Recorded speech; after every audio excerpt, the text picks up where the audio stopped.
नमस्कार, मैं हूं संदीप साहिल और आज हम पहुंचे हैं मराठा वीरेंद्र वर्मा जी के पास। मराठा वीरेंद्र वर्मा एक ऐसा नाम जो किसी परिचय का मोहताज नहीं है। मराठा वीरेंद्र वर्मा जिन्होंने 6 बार चुनाव लड़े हैं। मराठा वीरेंद्र वर्मा जिनके अंदर ऐसी संघर्ष की शक्ति है कि वो कभी हारते नहीं और आत्मबल इतना मजबूत है कि वो हमेशा बढ़ते ही रहते हैं। सफलता असफलता ये तो एक पैमाना अलग होता है, लेकिन मराठा वीरेंद्र वर्मा अभी बहुत ज़्यादा चर्चा में थे। चर्चा में इसलिए थे कि एनसीपी का कांग्रेस के साथ अलायंस होने जा रहा था। कांग्रेस और एनसीपी मिलके मराठा वीरेंद्र वर्मा के नाम पे चर्चा चली थी कि वो करनाल से लोकसभा के कैंडिडेट होंगे, लेकिन ऐन वक्त पर जो है पूरी की पूरी स्थिति पलट गई है स्थिति। और अब मराठा वीरेंद्र वर्मा का मूड है कि वो अपने आप एनसीपी से और अभय चौटाला जी के साथ मिलकर इनेलो से मिलके चुनाव लड़ेंगे। वो पूरी तैयारी में हैं। हम नमस्कार करते हैं मराठा वीरेंद्र वर्मा जी आपको। और हम ये पूछना चाहते हैं कि बिना लाग लपेट के, बिना उसके कि अभी बहुत सी चर्चाओं में थे, बहुत बड़ी बड़ी बातें हो रही थी, हर आदमी की जुबान पे था कि मराठा वीरेंद्र वर्मा जो है एनसीपी के जो प्रदेशाध्यक्ष हैं, उन्हें कांग्रेस के साथ मिलकर अलायंस हो जाएगा और उनको टिकट मिलेगी। तो क्या कारण रहा कि कांग्रेस नए कैंडिडेट आ चुके हैं दिव्यांशु बुद्धिराजा और आपका नाम काटा गया है, या क्या परिस्थिति रही? वास्तविक स्थिति से मैं आपको अवगत कराऊंगा। तो एक इंडिया नाम का गठबंधन बना जी, और इसके सूत्रधार भी मुख्य रूप से शरद चंद्र पवार जी,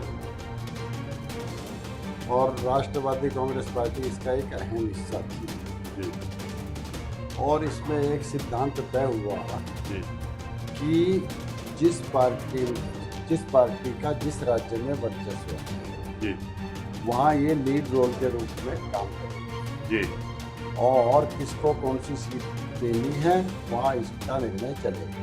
जी, साथ ही दूसरा सिद्धांत ये भी तय हुआ जी, कि विनेबिलिटी का क्राइटेरिया से किसी प्रकार का कोई समझौता नहीं। जी, जहाँ से भी प्रत्याशी जो जीतने की स्थिति में साफ दिख रहा है जी, वह किसी भी पार्टी से संबंधित क्यों नहीं है जी, और इंडिया गठबंधन के अंदर है तो उस पार्टी को वह सीट दे दीजिए। जी, इस सिद्धांत के आधार पर करनाल की सीट के बारे में जी, राष्ट्रवादी कांग्रेस पार्टी जी। की बहुत चर्चा आपने सुनी हाँ थी, बिल्कुल सुनिए। क्योंकि यहाँ बच्चे के नाम पे आ गया था जी, कि खट्टर को हराता है तो मराठा वीरेंद्र वर्मा हराता है। जी, तो इस सिद्धांत के अनुसार ये सीट हमारे लिए छोड़ देनी चाहिए। उन्होंने छोड़ी नहीं, कांग्रेस ने अपना प्रत्याशी उतार दिया। जी, माननीय शरद पवार जी का मेरे पास फोन आया। जी, उन्होंने कहा, पूछा कौन खड़ा किया, मैंने बता दिया नाम ये खड़ा किया। जी, उन्होंने मुझे कहा कि आप अपना नामांकन कीजिए ठीक है। और राष्ट्रवादी कांग्रेस पार्टी शरद चंद्र पवार की ओर से आपको प्रत्याशी बनाइए। ठीक है। और जो लोकल अलायंसेस की चर्चा हमारी और शरद पवार जी की पहले हुई थी, जी, तथा उन लोकल अलायंसेस के आधार पर आप बात लेके अपनी चलाइए।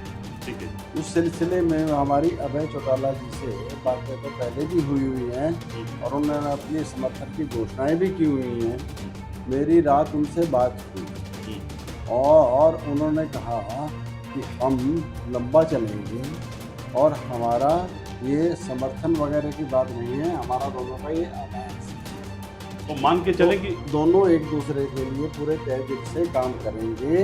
हम कुरुक्षेत्र में उनको जितवाने का काम करेंगे और वो करनाल में हमारे को जितवाने का काम करेंगे। और 2 सीटें भी यदि हमारी निकल आई, वो तो सरसा भी कहने निकलेगी हमारी, लेकिन ये 2 सीटें भी हमारी निकल आई तो हरियाणा की राजनीति में एकदम बदलाव आएगा और अगली सरकार जो बननी है 4-6 महीने बाद वो हम बनाएंगे। अब ये मान के चले कि लोकसभा के साथ साथ विधानसभा में भी आपका अलायंस लंबे समय तक चलेगा। और जो है एक बात और पूछनी थी कि आप बसपा में भी रहे हैं, बहुजन समाज पार्टी में भी रहे हैं, तो क्या बहुजन समाज पार्टी का भी प्रत्यक्ष या अप्रत्यक्ष रूप से आपको समर्थन मिलेगा? अप्रत्यक्ष रूप से तो हमारे साथ अभी भी है जी, लोग। बहुजन समाज पार्टी का वोटर है, उसका रुझान हमारी तरफ जी, लेकिन बहुजन समाज पार्टी के नेतृत्व ऊंचे स्तर पर मेरी बात हुई है जी, और करनाल के लिए वो सीट खाली रखेंगे, ऐसा भी मुझे उन्होंने कुछ आश्वस्त किया। अब आपका मुकाबला जो है ये कांग्रेस और भाजपा दोनों से माना जाए? दोनों से ही होगा, उन दोनों के प्रत्याशी खड़े हैं। तो और हम अकेले नहीं है, हमारे साथ इंडियन नेशनल लोकदल भी है, शिरोमणि अकाली दल भी है और बहुजन समाज पार्टी। यानी किस मुद्दे को लेकर आप चुनाव लड़ रहे हैं? किन मुद्दों पे आप चुनाव लड़ेंगे? मुख्य रूप से स्थानीय और बाहरी। हम यहाँ के हैं जी यहाँ के लोगों के बीच के हैं, जी इनके दुख दर्द को समझते हैं, जी यहाँ के समस्याएं भी समझते हैं और सब आपस में रिश्ते में भी हैं। जी और वो दोनों के दोनों रोहतक से जी बाहर से आए हैं, जी ठंडे ठिकाने का उनका किसी को पता नहीं है, जी ठीक है। जी और अब तक ऐसा ही होता आया, हमें पिकनिक स्पॉट बना दिया करनाल को जी। एक सैरगाह की तरह। वो सैर करने आते हैं, चुनाव जीत के जाते हैं और बाद में यहाँ किसी की बात पूछते नहीं। 6 बार मराठा वीरेंद्र वर्मा ने चुनाव लड़ा है, 6 बार, और वो फाइटर के रूप में जाने जाते हैं। 4 बार लोकसभा का चुनाव लड़ा है और आप 2 बार लोकसभा का चुनाव लड़ा है और 4 बार विधानसभा का। और एकता शक्ति पार्टी से आप शुरू हुए थे और एकता शक्ति पार्टी आपने बनाई थी, मुझे याद है, हमने भी काफ़ी मैटर आपका प्रकाशित किया है।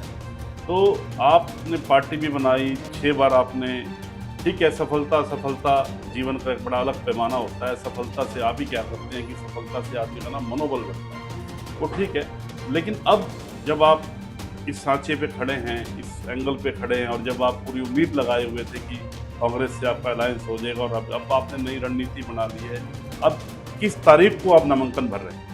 हम परसों 30 तारीख दिन मंगलवार को समझिए 12:30-1 बजे अपना नामांकन करें।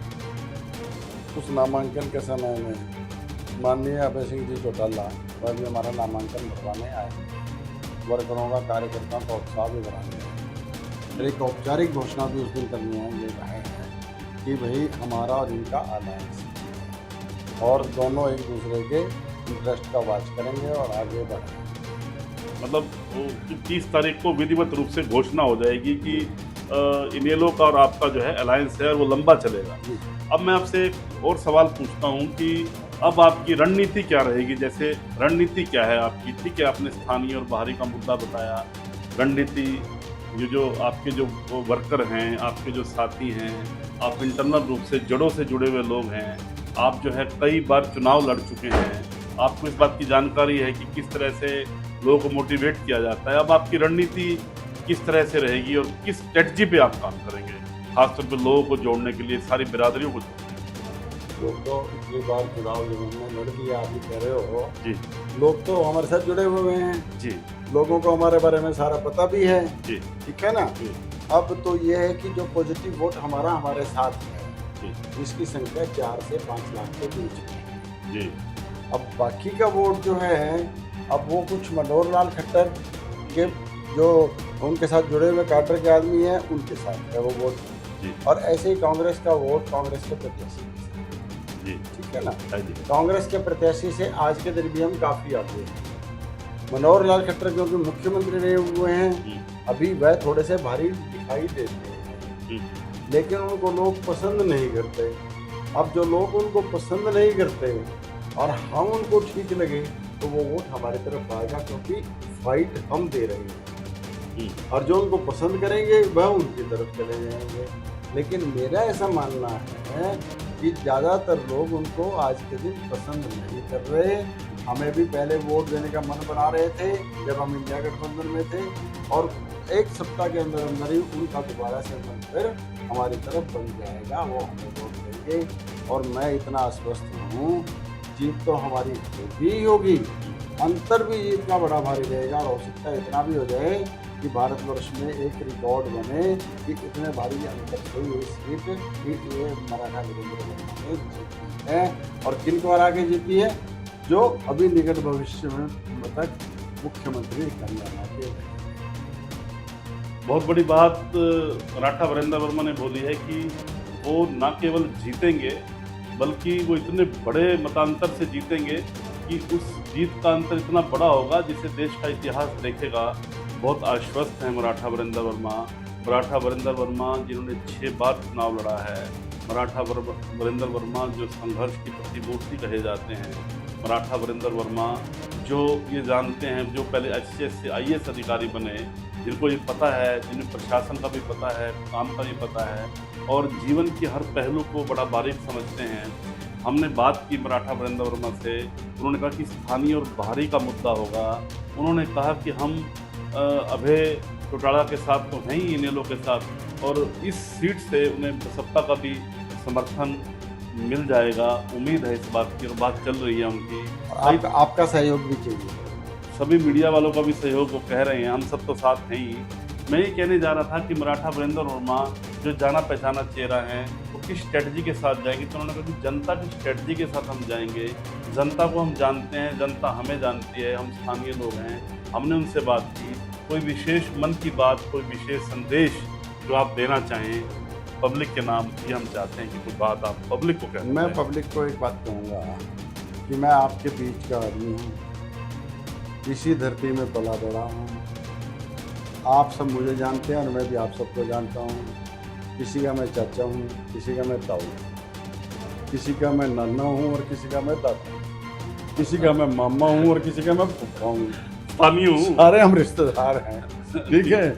और भाई हाथ जोड़ के प्रार्थना है, इस बार सारे वोट दो, जागरूकता दिखाओ और अपनी खिल्ली मत उड़वाओ कि बाहर वालों का आप बार बार बनाते हो, आपका वो मूर्ख बना के चले जाते हैं, बाद में आपके लिए कुछ नहीं करते। आप एक बार बना के देखिए, आपका जीवन खुशहालियों से भर जाएगा। बहुत बहुत धन्यवाद। एक बार वोट दीजिए। मराठा वीरेंद्र वर्मा को उन्होंने अपील की है, और स्थानीय होने के नाते भी और वैसे भी बिरादरी होने के नाते, सभी बिरादरियों के साथ होने के नाते भी उन्होंने बात की है। ये थे वीरेंद्र वर्मा, जिनका नाम चल रहा था बहुत पुरजोर से, लेकिन ऐन वक्त पे उनकी टिकट भी कट गई और ऐन वक्त पे दूसरा प्रत्याशी आ गया। और अब देखते हैं कि और इस बार ये भी होगा, इस बार तुर्रा बजेगा और मराठा जीतेगा। तुर्रा बजाता आदमी उनका नाम निशान है, तो तुर्रा बजेगा, मराठा जीतेगा। आपको नमस्कार, आपको प्रणाम।